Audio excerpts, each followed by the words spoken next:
कैलाश यात्रा। दक्षिण में हिमालय पर्वतमाला, पश्चिम में काराकोरम श्रृंखला और उत्तर में कुनलुन पर्वत से घिरा तिब्बत विश्व के ही उच्च स्थानों में से एक है। यहाँ के वातावरण, भू बनावट तथा ऊंचाई के कारण तिब्बत को बाकी विश्व से अलग थलग भूभाग के रूप में देखा जाता है। विश्व के कई उच्च हिम शिखरों को अपनी छाती पर बिठाकर रखने वाला तिब्बत ब्रह्मपुत्र, इंदस, गंगा, मेकंग, यांगजे तथा ह्वांगहो जैसी प्रख्यात नदियों का उद्गम स्थल भी है। हिंदू धर्मावलंबियों का पवित्र धर्म स्थल कैलाश पर्वत और मानसरोवर झील के दर्शन के लिए सालाना हजारों तीर्थयात्री पड़ोसी देश भारत से और संसार भर के हिंदू धर्मावलंबी नेपाल होते हुए चीन के स्वशासित क्षेत्र तिब्बत में रहे कैलाश पर्वत और मानसरोवर की यात्रा करते हैं। हमारी इस टीम में अमेरिका के कैलिफोर्निया राज्य में रह रहे भारतीय मूल के नागरिक और भारतीयों के साथ साथ दक्षिण भारत में रहने वाले एक स्वामी, एक पंडित और उनकी धर्मपत्नी सम्मिलित हैं। श्रद्धालुओं की यह टोली कैलाश पर्वत, मानसरोवर झील के साथ ही सप्तऋषि गुफा, नंदी परिक्रमा और खुजरनाथ में रहे राम, सीता और लक्ष्मण का दर्शन करने के लिए 19 जून 2012 को काठमांडू आ पहुंची थी। काठमांडू पहुंचने पर मोन्तेरोसा ट्रैक्स एंड एक्सपीडिशन प्रणाली के कर्मचारी के साथ साथ प्रबंध निर्देशक गणेश न्यौपाने ने टोली का स्वागत किया था। स्वागत कार्यक्रम के बाद अतिथियों को लेकर काठमांडू के 5 सितारा होटल रेडिएशन की ओर हम चल पड़े। होटल पहुंचकर हमने उनके ठहरने और खाने पीने की व्यवस्था की।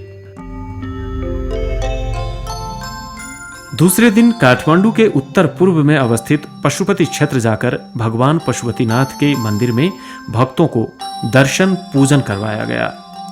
धार्मिक ग्रंथों के अनुसार देवाधिदेव महादेव हिंदुओं के संरक्षक देवता माने जाते हैं। विश्व के ही प्रख्यात हिंदू तीर्थस्थल पशुपतिनाथ मंदिर में साल भर ही लाखों की संख्या में तीर्थाटन व पर्यटन की दृष्टि से श्रद्धालु आया करते हैं। पशुपति क्षेत्र में चारों ओर विविध कलाकृति युक्त छोटे छोटे मठ मंदिर और देवी देवताओं की आकर्षक मूर्तियां लोगों का सहज ही मन मोह लेती हैं। इसके कारण भी यहाँ लोगों की चहल पहल अधिक रहती है। मंदिरों के दीवाल व छज्जे पर अंकित काष्ठकला, भगवान शिव के विविध स्वरूप भी यहाँ का आकर्षण है। मंदिर के बगल में पवित्र बागमती नदी बहती है। इसी बागमती नदी का जल लाकर मंदिर में चढ़ाया जाता है। शिवरात्रि के दिन नेपाल के विभिन्न भाग, भारत में रहे एवं विश्व भर के हिंदू धर्मावलंबी यहाँ दर्शन करने आते हैं और यहाँ दर्शनार्थियों की भारी भीड़ लग जाती है। इस अवसर पर साधु संत व योगियों का भी यहाँ भारी जमावड़ा रहता है। शनिवार व सोमवार को शिव भक्तों की यहाँ वैसे भी भीड़ लगी रहती है। काठमांडू में रहने वाले हिंदू धर्मावलंबी सुबह पशुपतिनाथ के मंदिर में जाकर पूजा पाठ करते हैं तो शाम को आरती करने जाते हैं। पशुपतिनाथ मंदिर के भीतर गैर हिंदुओं का प्रवेश वर्जित किया गया है। पशुपति परिसर में बहने वाली बागमती नदी को आर्यघाट का नाम दिया गया है। हिंदू धर्मावलंबियों का मृत्यु के बाद यहीं लाकर दाह संस्कार किया जाता है। यह हिंदुओं का दाह संस्कार किया जाने वाला काठमांडू घाटी का सबसे बड़ा स्थान भी है। कैलाश यात्रा शुरू होने से पहले हमारे अतिथियों को मनकामना भगवती का दर्शन कराने के लिए हम जून 21, 2012 को नाश्ते के बाद पर्यटक बस में सवार होकर रवाना होते हैं। इस टीम के नेता श्री सुधाकर भोल्लाक और वेंकटा वटराम हैं। इसीलिए सभी कार्यक्रमों का तालमेल मिलाने का काम वे ही करते हैं। मनकामना जाने के क्रम में काठमांडू में रहे रेडिशन होटल से कालीमाटी, थानकोट, नौबिसे, गजुरी होते हुए जब हम कुरिनटार पहुंचे तो बारिश होने लगी। ऐसे में जब हमने मनकामना जाने वाले द्वार की ओर देखा तो यह दृश्य हमें और मनोरम व रोमांचक लगा। हमारे अतिथि गाड़ी से उतरने के बाद फोटोग्राफी व वीडियोग्राफी करने में मशगूल देखे जा रहे हैं। ये हैं टीम के स्वामी गुरुदेव विष्णु भत्ल सूर्य नारायण। यह कुरिनटार का वह जगह है जहां से केबुल कार में चढ़ा जाता है। हमारे अतिथि केबुल कार पर चढ़ने के लिए जा रहे हैं और पंक्तिबद्ध होकर आगे बढ़ रहे हैं। केबुल कार के भीतर से देखने पर बारिश में भीगती त्रिशूली नदी काफी रमणीय दिख रही थी। केबुल कार के अंदर बैठने के 10 मिनट के बाद मनकामना बाजार पहुंचा जा सकता है। यहाँ नित्य दिन भारी संख्या में हिंदू धर्मावलंबी दर्शन के लिए आते हैं। हमारे अतिथि मनकामना में केबुल कार से उतरने के बाद फोटो लेने में जुट गए हैं। केबुल कार से उतरने के बाद 5-10 मिनट की पैदल यात्रा में मनकामना मंदिर पहुंचा जा सकता है। गंडकी अंचल के गोरखा जिले में अवस्थित मनकामना भगवती का मंदिर हिंदू धर्मावलंबियों का प्रमुख आस्था केंद्र माना जाता है। इस मंदिर में दर्शन से अपनी मनोकामनाएं पूरी होने का जन विश्वास है। पूरे नेपाल में प्रसिद्ध मनकामना भगवती का दर्शन करने के लिए हमेशा लोगों की भीड़ लगी रहती है। मनोकांक्षा पूरी होने का विश्वास लेकर ही नेपाल और भारत सहित विश्व भर के हिंदू धर्मावलंबी इस मंदिर में आया करते हैं।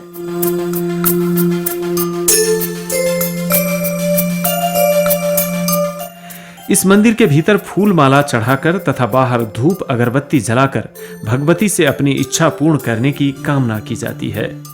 हमारे अतिथि दर्शन के लिए पंक्तिबद्ध होकर आगे बढ़ते हुए फोटो लेने का कार्य भी कर रहे हैं। कुछ देर विश्राम के बाद हम काठमांडू लौटने के लिए केबुल कार पर चढ़ने लगे। केबुल कार से लौटते हुए देखा गया यह मनोरम दृश्य। हम काठमांडू आ पहुंचे।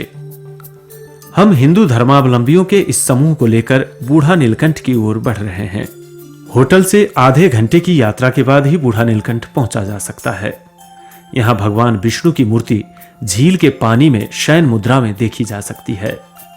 कहा जाता है कि युगों पहले इस जगह पर जब यहाँ के किसान फसल बोने के लिए कुदाल से जमीन तैयार कर रहे थे तो भगवान विष्णु की यह मूर्ति प्रकट हुई थी। मूर्ति के पांव में कुदाल लगने से पैर की उंगली के कट जाने की बात भी कही जाती है।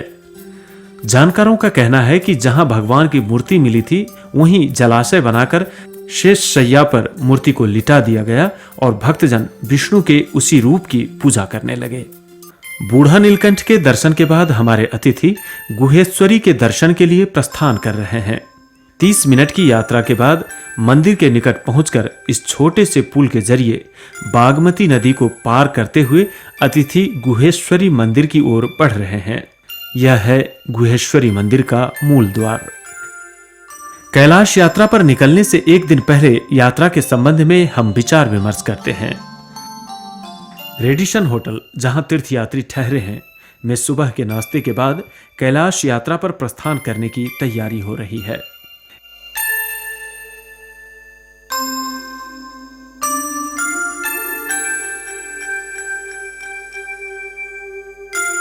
बस पर सभी के बैठ जाने के बाद बस कैलाश यात्रा के लिए चल पड़ती है। इस बस के अंदर जितने भी लोग हैं सभी कैलाश तीर्थयात्री हैं। काठमांडू के रेडिशन होटल से प्रस्थान करने के 2 घंटे में हम काभरे पलांचोक जिले के 0 किलोमीटर पहुंचते हैं। वहां आराम करते चाय पीते हुए कुछ यात्री अपना ब्लड प्रेशर चेक कर रहे हैं।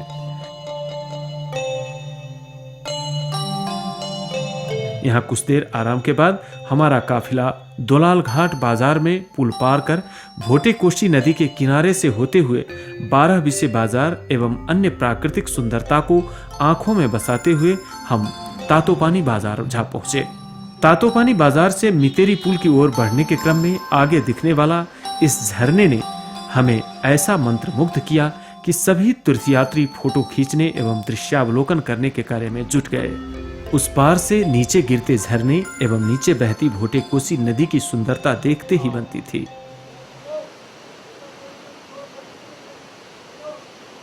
मितेरी पुल जाने के क्रम में खासा बाजार का दृश्य भी हमें आकर्षित कर रहा था।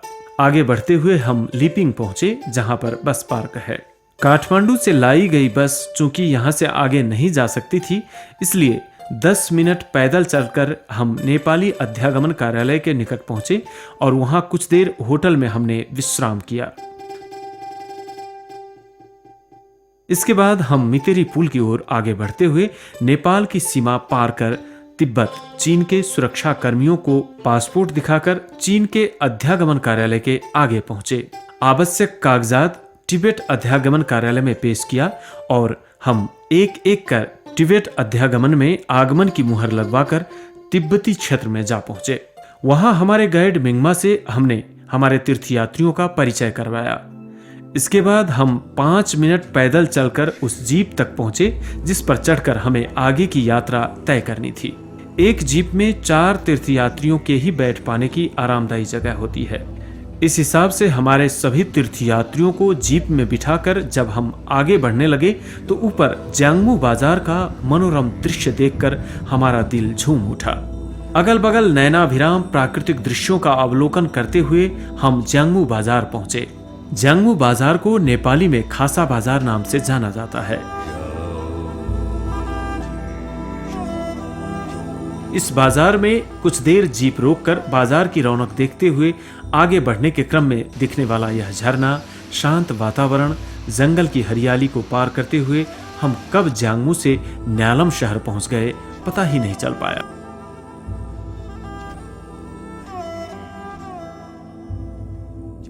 मितेरी पुल से न्यालम की दूरी 30 किलोमीटर है।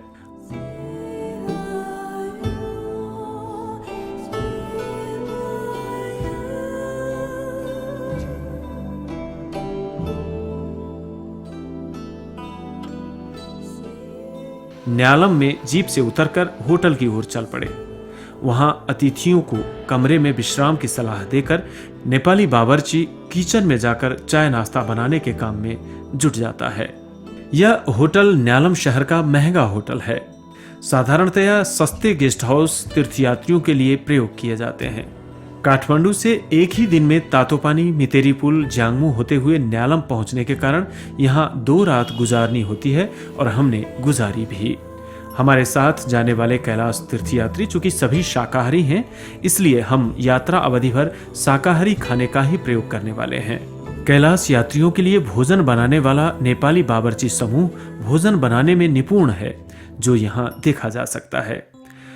भोजन तैयार हो जाने के बाद मुख्य बावर्ची के संकेत करने के बाद सभी तीर्थयात्रियों को भोजन के लिए बुलाया जाता है। हमारे बावर्ची भोजन परोस रहे हैं, जबकि सभी तीर्थयात्री बड़े आनंद और प्रेम से भोजन ले रहे हैं।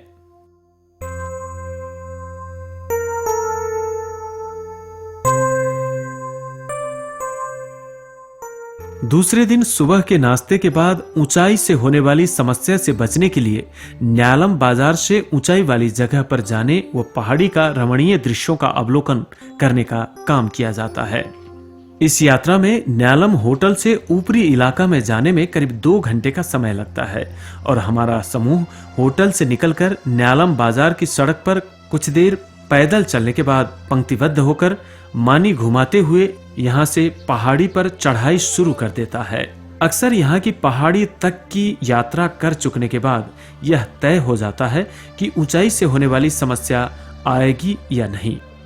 यह 25 तीर्थयात्रियों का समूह पंक्तिबद्ध होकर ऊपर चढ़ रहा है।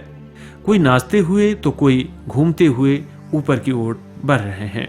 चलते चलते थक जाने पर कुछ आराम करने लगे हैं तो स्वामी जी बैठकर योग करने लगे हैं। जब सभी पहाड़ी पर पहुंच जाते हैं तो सभी योग करने में जुट जाते हैं। करीब आधे घंटे तक वहां रहने के बाद सभी न्यालम की ओर उतरने लगते हैं। ऊपर से हम जो शहर देख रहे हैं वह न्यालम है। इस पहाड़ी पर दिखने वाला यह रंग बिरंगा ध्वज लुंगदर कहलाता है, जो शांति के प्रतीक स्वरूप लगाया गया है। यह दृश्य भी हमें असीम आनंद दे रहा है। यह न्यालम शहर समुद्र की सतह से 3750 मीटर की ऊंचाई पर अवस्थित है। सामान्यतया तीर्थयात्रियों को यहाँ पहले दिन कुछ परेशानी होती है, लेकिन एक रात गुजार लेने के बाद आप से आप सब ठीक हो जाता है। कैलाश यात्रा के मार्ग पर पड़ने वाला यह तिब्बत का दूसरा बड़ा शहर है। यहाँ सभी तिब्बती मूल के लोग रहते हैं।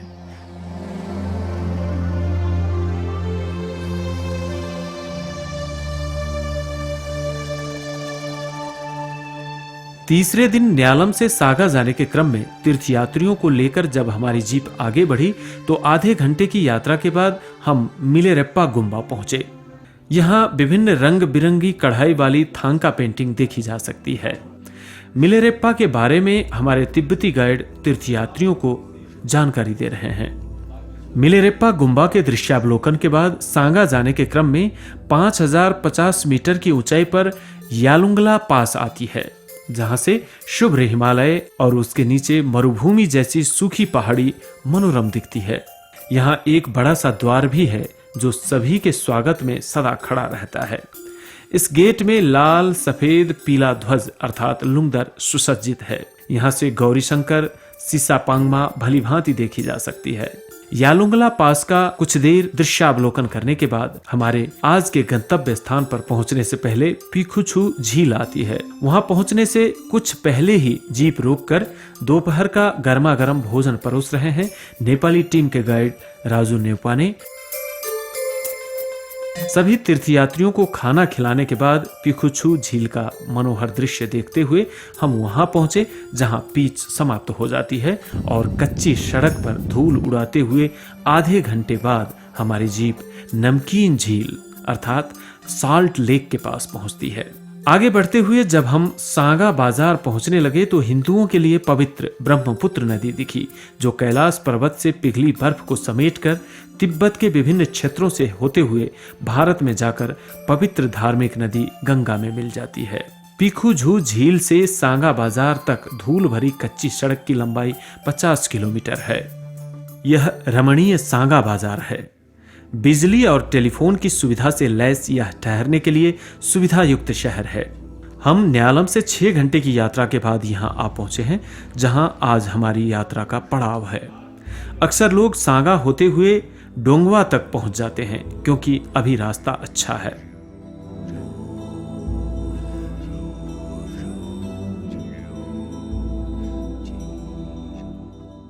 सभी यात्री अपने अपने लिए तय कमरे में आराम करते हैं और कुछ यात्री नेपाली बावर्ची को भोजन बनाने में सहयोग भी करते हैं। देखते ही लग रहा है कि भोजन काफी लजीज बना है। भोजन की तैयारी के बाद शाम का भोजन करवाया जा रहा है। 2 दिन सांगा में रहने के बाद हम मानसरोवर झील तक की यात्रा के लिए आगे बढ़ रहे हैं। रास्ते में रेत की ढेर चमरी गाय व भेड़ को चरते हुए देख रहे हैं। यह जगह सांगा से डोंगबा और परेंग के बीच में पड़ती है। दोपहर का भोजन हमने यहाँ किया।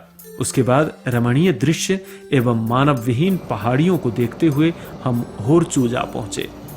यहाँ से मानसरोवर झील, उसके दक्षिण में गुरलामंडाता हिमालय और उत्तर पश्चिम में कैलाश पर्वत दिखाई दे रहा है। इस जगह का नाम होरचू है और यहाँ से शुरू होती है मानसरोवर की परिक्रमा। यह मानसरोवर झील की वृत्त 102 किलोमीटर है।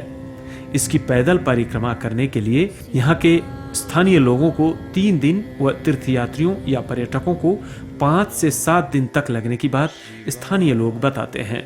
मानसरोवर की परिक्रमा के लिए होरचू से यात्रा शुरू कर पहले दिन चिवगुम्बा जाकर ठहरते हैं।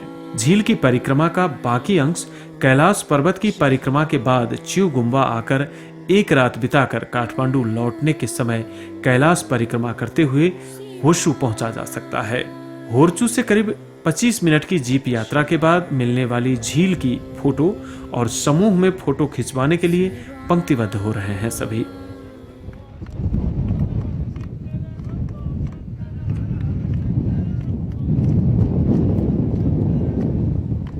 कुछ देर के दृश्यावलोकन के बाद आगे बढ़ने के क्रम में हम यह शांति के लिए टंगे रंग बिरंगे लुंगदर देख रहे हैं। ऊपर दिखने वाला गुरलामंडाता हिमालय भी हमें आनंद दे रहा है।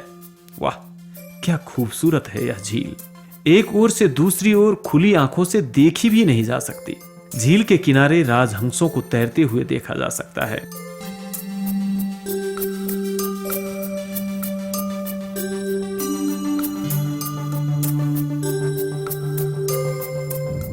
होरचू से 2 घंटे की यात्रा के बाद हम चिवगुम्बा पहुंचे।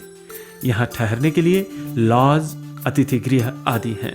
हमने ठहरने के लिए इसी अतिथि गृह को चुना।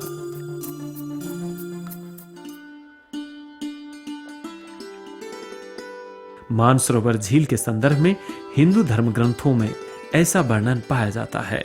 मानसरोवर झील को मानस भी कहते हैं। मानस का अर्थ मस्तिष्क या चेतना होता है। इस हिसाब से मानसरोवर चेतना व ज्ञान की झील के रूप में भी परिचित है हमारे बीच। यह झील समुद्र सतह से 4580 मीटर की ऊंचाई पर अवस्थित है। मानसरोवर झील ने हिंदू और बौद्ध धर्मावलंबियों के बीच गहरा धार्मिक एवं आध्यात्मिक संबंध बना दिया है। मानसरोवर झील की परिक्रमा कर इसके पवित्र जल से स्नान करने पर जीवन में जाने अनजाने हुए सभी पापों के धुल जाने एवं शरीर में रहे संपूर्ण रोग व्याधियों से मुक्त होने का धार्मिक विश्वास है।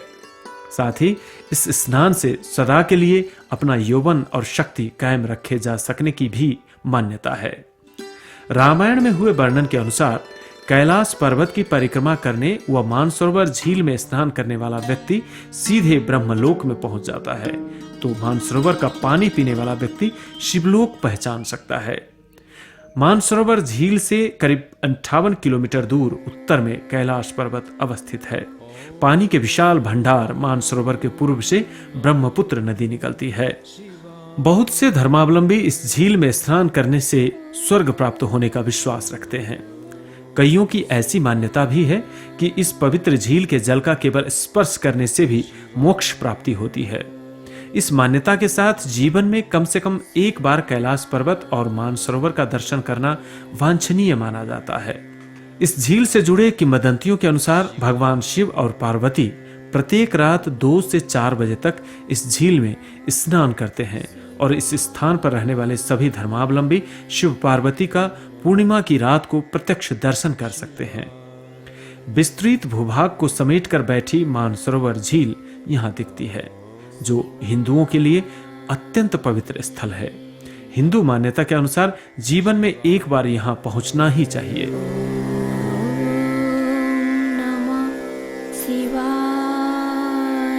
दूसरे दिन सुबह हम हमारे तीर्थ यात्रियों को मानसरोवर में स्नान करवाने के लिए होटल से जीप में बिठाकर झील के किनारे ले जाते हैं। स्नान करने से पहले झील के किनारे खड़ा होकर स्वामी और वेद पंडित साथ साथ प्रार्थना कर रहे हैं। स्वामी जी कैलाश और मानसरोवर के बारे में प्रवचन भी दे रहे हैं।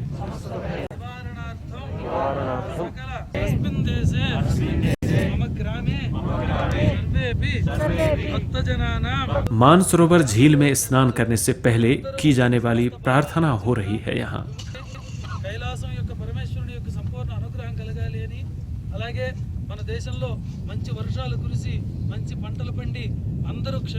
प्रवचन के बाद झील में स्नान कर रहे हैं हमारे ये तीर्थयात्री। ये हैं हमारे स्वामी जी, इस टीम के मुख्य गुरु।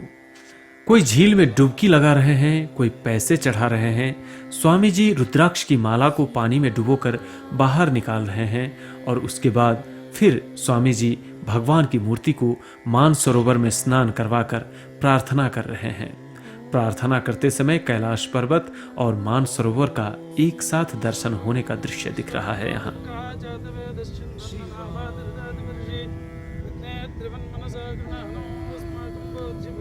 आज मौसम साफ रहने के कारण मानसरोवर और कैलाश पर्वत का दर्शन एक साथ भलीभांति हो पा रहा है।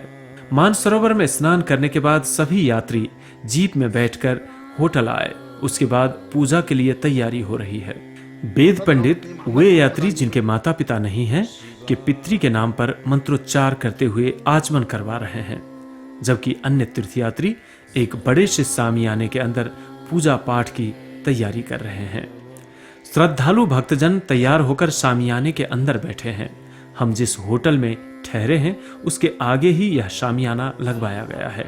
वेद पंडित जी बाहर कर्मकांड संपन्न कर अंदर पूजा पाठ करने लगे हैं। पूजा के क्रम में होम करते हुए प्रवचन सुना रहे हैं और भक्तजन एकाग्र चित्त से प्रवचन सुन रहे हैं।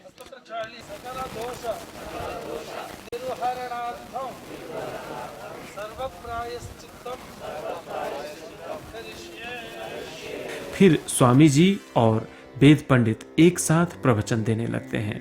आज की पूजा समाप्ति के बाद फोटो लेने का कार्य होता है। दोपहर के भोजन के बाद हम सब ने कुछ देर आराम किया। फिर जीप से हम मानसरोवर के पश्चिम की पहाड़ी पर स्थित चू गोम्बा की परिक्रमा करते हुए दार्जिन की ओर सभी तीर्थयात्रियों के साथ चल पड़े। जीप से आगे बढ़ते हुए छू गुम्बा के आगे पहाड़ी पर पहुंचकर हमने जीप रोकी और कैलाश पर्वत, मानसरोवर एवं राक्षस झील के दर्शन के साथ ही दृश्यावलोकन करते हुए दक्षिण की ओर देखने पर गुलामंडाता हिमालय का भी खूबसूरती से दृश्यावलोकन किया। मानसरोवर झील से 40 किलोमीटर की दूरी पर रहे दार्जिन पहुंचने में करीब 1 घंटे का समय लगता है। अभी हम दार्जिन की ओर जा रहे हैं। दार्जिन को कैलाश पर्वत की पेंदी पर बसा सुंदर सा शहर माना जाता है। जीप से दार्जिन शहर की ओर बढ़ते जाने के क्रम में कैलाश पर्वत बहुत नजदीक और खूबसूरत दिखाई देता है। यह दार्जिन शहर में हमारे ठहरने के लिए तय किया गया होटल है। हम सभी जीप से उतरकर कमरे की ओर बढ़े।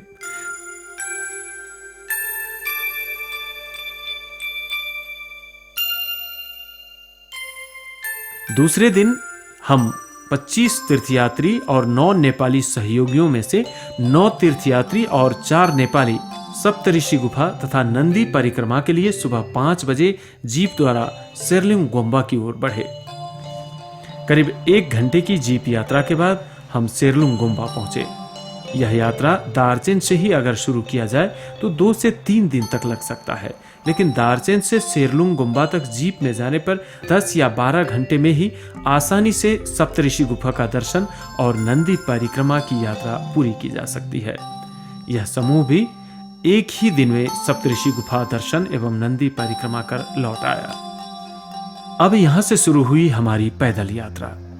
करीब 10 मिनट की यात्रा के बाद अष्टपद पहुंचा जा सकता है। अष्टपद एक पवित्र धार्मिक पर्वत है और यह पवित्र धार्मिक कैलाश पर्वत की गोद में है। अष्टपद शब्द से ही 8 कदम का बोध होता है। अष्टपद को धार्मिक दृष्टि से बहुत पवित्र पर्वत के रूप में लिया जाता है। कैलाश और नंदी पर्वत के पड़ोसी यह पर्वत परापूर्व काल से ही कई ऋषि मुनि तथा भिक्षुओं का पवित्र ध्यान केंद्र के रूप में स्थापित है।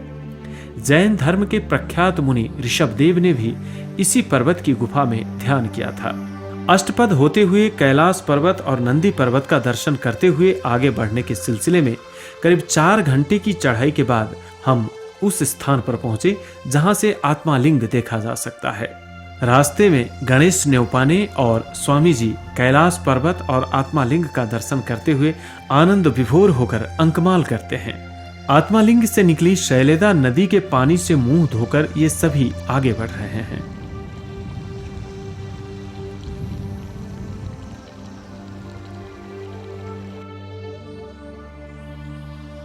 सप्तऋषि गुफा तथा नंदी परिक्रमा कैलाश पर्वत की परिक्रमा से कठिन मानी जाती है। यहाँ से आत्मालिंग बहुत सुंदर दिखता है।